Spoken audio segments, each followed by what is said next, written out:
কাল কিয়ামতের দিনটা বড় ভয়ঙ্কর হবে, এত ভয়ঙ্কর বন্ধু।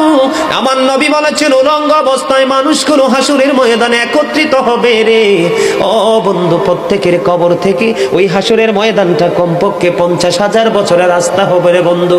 এই জন্য নবী যখন মেরাজের রজনীতে বোরাক দেখেছিল, আমার নবীকে আল্লাহ দাওয়াত দিয়েছে, বোরাক দেখে আমার নবী এত ক্রন্দন করেছিল, মনে হয়েছিল যেন আমার নবীর চক্ষু মুবারক দুইটা ঝর্ণা হয়ে গেছে।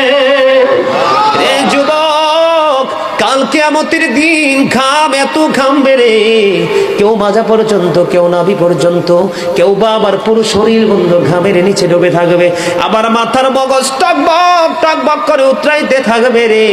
আল্লাহ বলেছেন লা ইয়ামুতু, people will not die that day, সেদিন মানুষ আর মরতে পারবে না।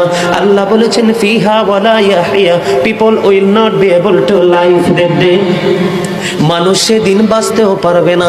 আমার আল্লাহ বলেছেন অমাহুম আনহা বিগাইবিন, people will not be able to escape that day, সেদিন মানুষ সেখান থেকে পালিয়ে যেতেও পারবো না।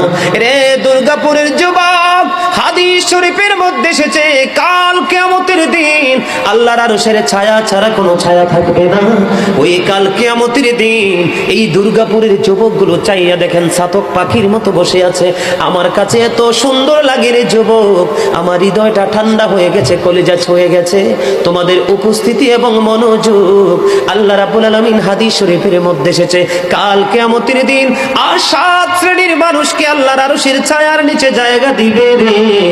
এর মধ্যে বিশাল একটা টিম থাকবে পৃথিবীর যুবকেরা। জোরে জোরে সুবহানাল্লাহ।